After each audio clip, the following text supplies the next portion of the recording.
Halo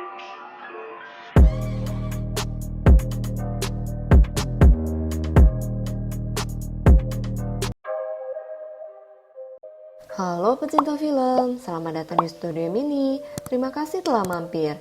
Kali ini saya akan membahas serial horor Netflix dari Norwegia yang dirilis pada tahun 2020, Blood Bride.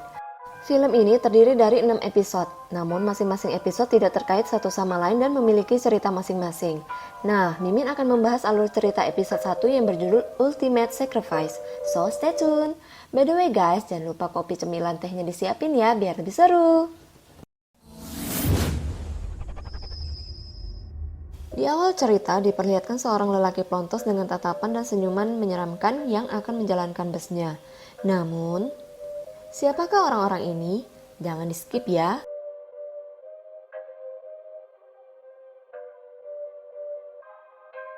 Dan kisah serial pertama pun dimulai. Cerita flashback ke 5 tahun lalu di mana si pria pelontos ini sedang menelpon seseorang sambil menuju sebuah gedung perusahaan keuangan. Di sini wajah dan matanya masih kalem dan adem ayem ya. Scene berpindah ke sebuah keluarga yang sedang dalam perjalanan. Mereka baru saja akan pindah dari kota menuju sebuah desa. Sang istri yang bernama Molly terlihat begitu keberatan dengan kepindahan mereka. Sang suami yang bernama Leon terus membujuk istrinya agar mau tinggal di desa ini. Tidak seperti ibunya, sang anak yang bernama Kaca tidak keberatan dan senang dengan suasana pedesaan di sana. Suami istri ini pun berdebat. Diketahui kepindahan mereka disebabkan karena masalah keuangan. Mereka memaksakan diri berhutang untuk tinggal di vendaran yang kelihatannya itu adalah tempat tinggal yang sangat mewah sampai mereka harus meminjam ketiga rentenir. Lalu datanglah sepasang suami istri parubaya yang merupakan tetangga baru mereka. Sang pak tua menawarkan akan membantu merenovasi rumah tersebut bersama tetangga yang lain. Istrinya pun dengan ramah ngajak barbekyuan. Antara agak aneh atau senang, Molly melihat mereka dengan tatapan yang berbeda. Keluarga kecil ini pun masuk ke dalam rumah baru mereka. Rumah ini terlihat tua karena telah ditinggalkan pemiliknya 15 tahun lalu. Molly semakin merasa aneh ketika melihat tetangganya itu masih saja berdiri di sana. Akan tetapi suami dan anaknya masih berpikiran sangat positif dan menganggap hal itu wajar saja. Pagi harinya, benar saja para tetangga datang membantu mereka membersihkan halaman rumah, tapi dengan membawa hewan peliharaan mereka masing-masing.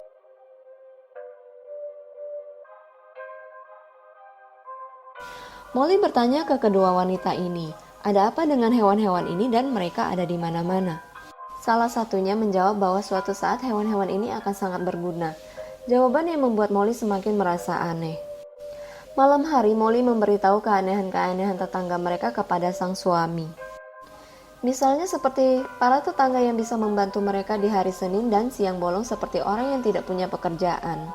Mereka juga selalu tertawa, selalu membeli hewan peliharaan. Sang suami menganggap Molly hanya mencari alasan karena memang tidak suka dengan tempat tersebut. Saat sedang jogging, terlihat dua ibu-ibu tetangga kemarin menuju ke arah hutan. Molly pun diam-diam mengikuti mereka. Akan tetapi,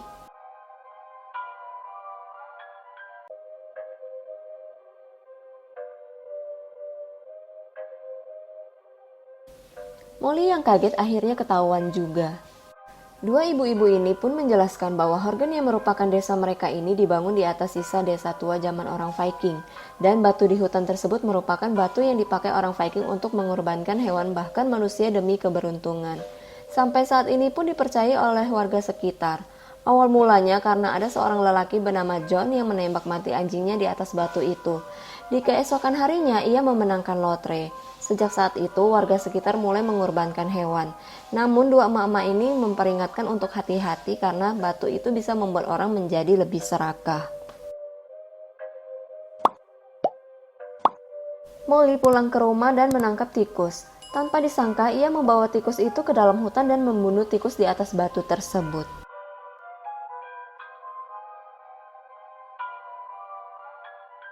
Lalu ia pun pergi membeli lotre. Sepertinya ia sedang mencoba peruntungan. Dan mulai terpengaruh dengan omongan dua wanita tersebut. Dengan wajah yang cemberut, ia pun kembali mendatangi kedua emak-emak itu. Ia protes imbalan yang ia dapatkan hanya sedikit. Tentu dua emak-emak ini bisa mengerti karena jika ingin mendapatkan lebih banyak uang, ia harus menumbalkan hewan atau orang yang sangat dekat dengan dirinya. Molly mulai serakah dan membawa anjingnya ke batu itu lagi. Dan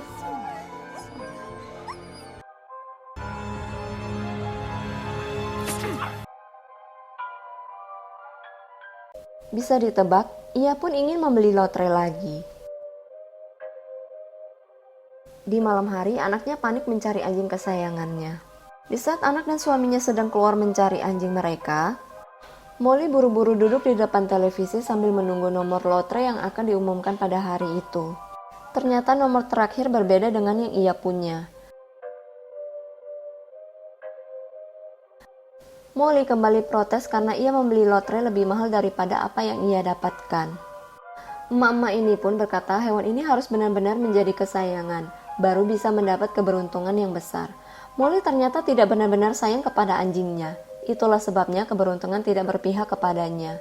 Dan akhirnya diketahui alasan penduduk sekitar selalu membawa dan mengelus binatang peliharaannya, yaitu untuk mendapat keberuntungan dan uang yang lebih besar. Serta itulah yang menyebabkan warga tidak ada yang bekerja, karena dengan mengorbankan hewan kesayangan, mereka bisa mendapatkan lebih banyak uang. Akhirnya Molly pun dengan gelisah memberitahukan apa yang terjadi dengan anjingnya kepada Leon. Ia pun membawa Leon ke dalam hutan.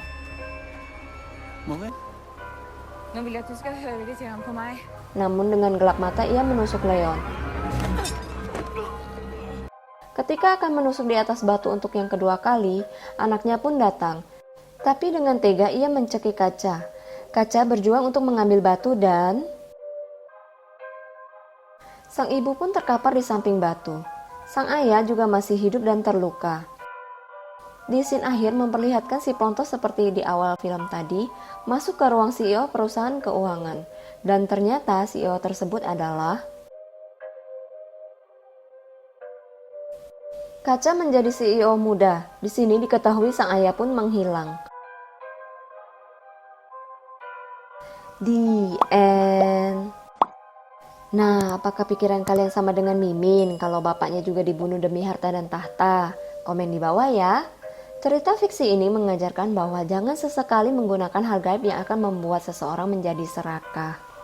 Walaupun saat ini bisa bahagia, namun siap-siap masuk ke neraka ya. Karena Tuhan sangat tidak menyukai hal ini. So, please jauhi hal-hal yang bertentangan dengan ajaran agama dan dekatkan diri kepada Tuhan, agar dunia akhirat menjadi berkah. Keluarga pun sehat, bahagia, dan selamat sentosa.